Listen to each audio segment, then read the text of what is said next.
Hey everybody, Spegtacular, the Silver Stacular, talking about something non-silver today. We're going to be talking about pennies. That's right. The United States is no longer going to be making the penny or the cent. In fact, it's actually called the cent. When America became the United States, we began utilizing cent.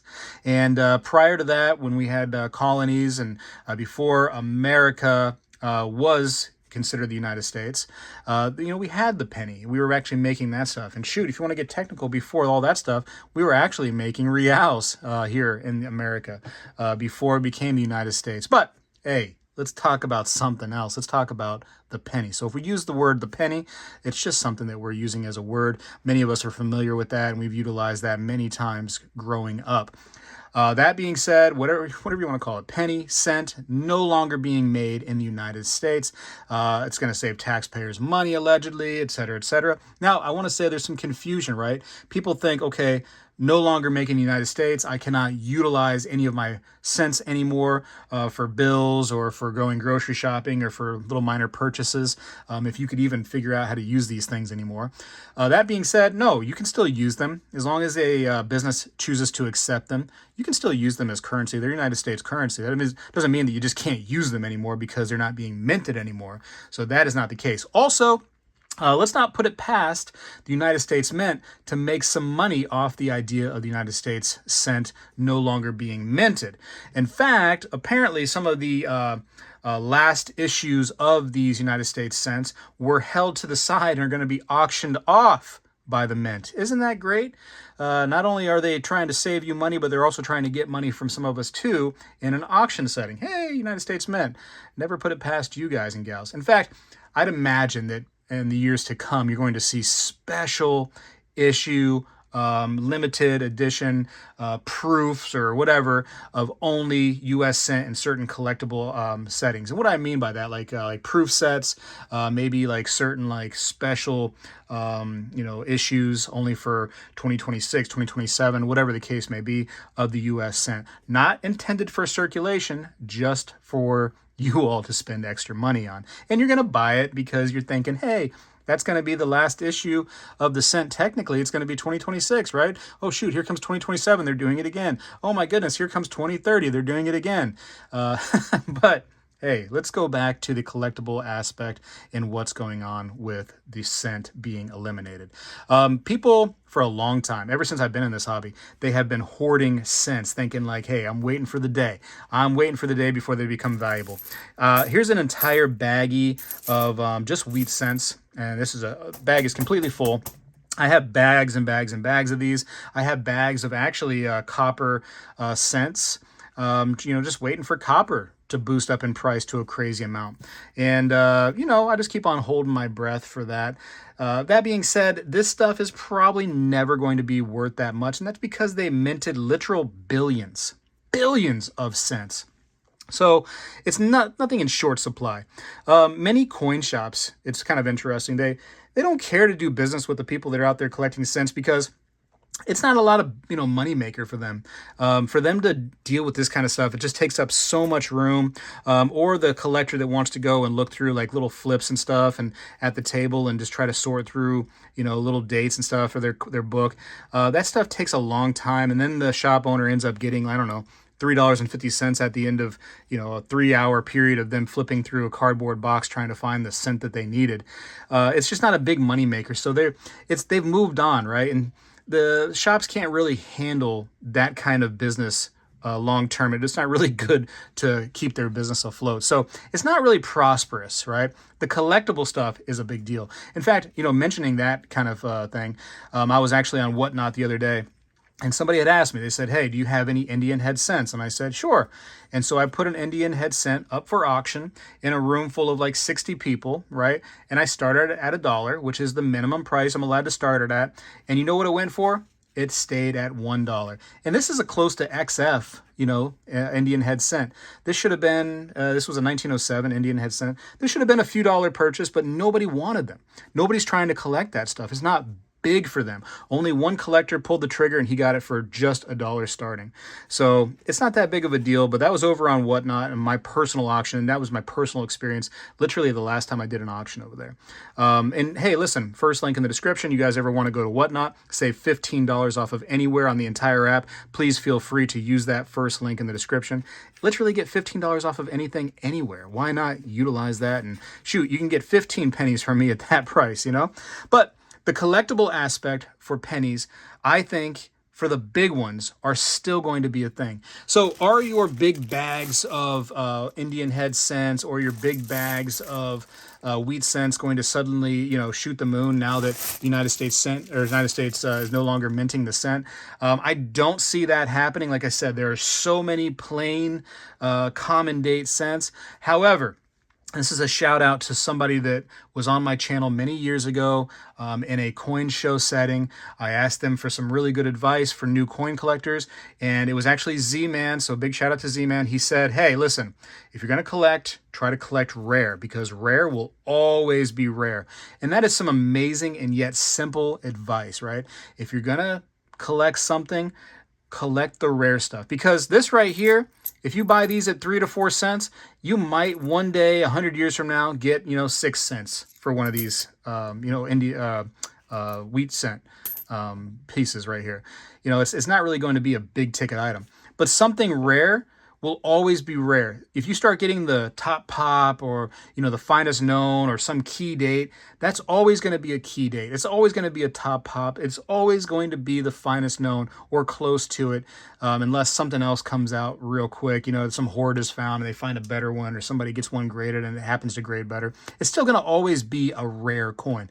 So rare will always be rare, and that is what's always going to be more valuable when it comes to collecting cents, is the rare stuff. Fujio, the first cent of the United States, the first coin of the United States, is always going to be rare because it is the first. So if you can get your hands on a Fujio, that's always going to be valuable. But, shoot, some random date, whatever this is, 1944, Indian, or, I keep on saying Indian head, wheat cent. That's all it is. It's minted in the millions and the billions, and it's just not going to be a big thing, even if the cent is gone, which allegedly, as of right now, it is. And that's to say that, some president down the road can say, hey, we need cents again. I doubt that ever happens because inflation has just taken off to the degree that it doesn't really make sense to have these cents. That's kind of a little play on cents there. And so all of us that have these big hordes of cents thinking that our ship's going to come in one day, I don't think so. I think it'll be lifetimes and lifetimes and lifetimes away before any of this stuff has, any kind of a collector kind of shaking their, scratching their head going, should I buy these? I just don't see it as something that most people are going to get into. You're still going to have the people that want to buy hordes and hordes of these, hoping to look through them and find a key date, and that's what they're going for. They don't care about the common riffraff coins. They want to find the key date, the diamond in the rough within all of this stuff. And you're always going to have those people that buy this stuff by the pound, hoping to sort through it on a rainy day and find that special coin. But it's not going to be, they're not going to be buying it by the pound because the individual coin of a common date is suddenly worth more now. It's just, there's so many, it's just flooded. It's flooded. They're fun. There's something different when you go to a grocery store and you get some change back and you get like a wheat cent or something different in your change. I put it aside personally. I know that you probably do too. It's something fun because it's something different, but generally it's not worth more than anything else. So what should you do? What should you do, right? I would say if you're, having fun, finding those rarities or whatever, your errors or your whatevers, your key dates and some big piles that you have of cents, keep doing that. If that's fun for you, keep going. If you want to collect, copper zinc clad pieces because, I don't know, you think that it's fun, one day your ship might come in, go ahead. I don't think that that's ever going to be a thing. I don't think we're going to suddenly get into a shortage of zinc or a shortage of copper to where those, copper pieces or the zinc pieces are going to suddenly, cause you to be a millionaire. I don't think that's ever going to happen. There's so much of that metal in the earth, and we've only scratched the crust the outer crust of the earth so far when it comes to metals. There's plenty of stuff in there. So I wouldn't worry about suddenly needing to use those to pay off your house or something like that, thinking that that's going to be your big money winner. But for collectors that are wise, right, that ignore this whole we're no longer minting cents fiasco, focus on old cents, right? Old key dates and old special cents, because those were going to always be valuable. There's always going to be collectors for those, right? Always going to be people that want those 2 cent coins that are in just nice condition, that's special, and key dates. There's always going to be somebody that wants to have American history. Fujio, first coin minted in the technical United States. People are always going to want the very first coin. They're always going to want those old pieces of United States history. History is the part right here that makes sense, right? That's going to be a good investment potential for you all as collectors. The really rare, the special dates, the semi-keys, the key dates, the special issues, those are always going to be a rarity, always going to have value. So don't ever stop collecting those. But for the most part, just the common riffraff stuff that we've all been collecting. Most of us are guilty of it. It's not there, guys and gals. It's not going to be there just because the cent is done as of right now. So I'm sorry to rain on some of your parades. You can tell me that I'm wrong down in the comments, that your ship's about to come in. All your wheat cents are about to make you a millionaire. Whatever the case may be, that's just not going to be the case. Not for many, many, many, many lifetimes. You're going to be dead and gone 500 times over before people somewhere go like, oh my gosh, look at this. This is a piece of early American history in the books that we've read about. America that no longer exists anymore. It's called something else, like the National Federation of the World or something. Interstellar Planetary Alliance XYZ. That was their currency. Isn't that crazy? That stuff is worth a lot, for those people of the future. But for us, the people of the present, just, keep on holding your breath that one day it'll be worth something, because as of right now, it's not. Even though the cent is no longer being minted, it's not.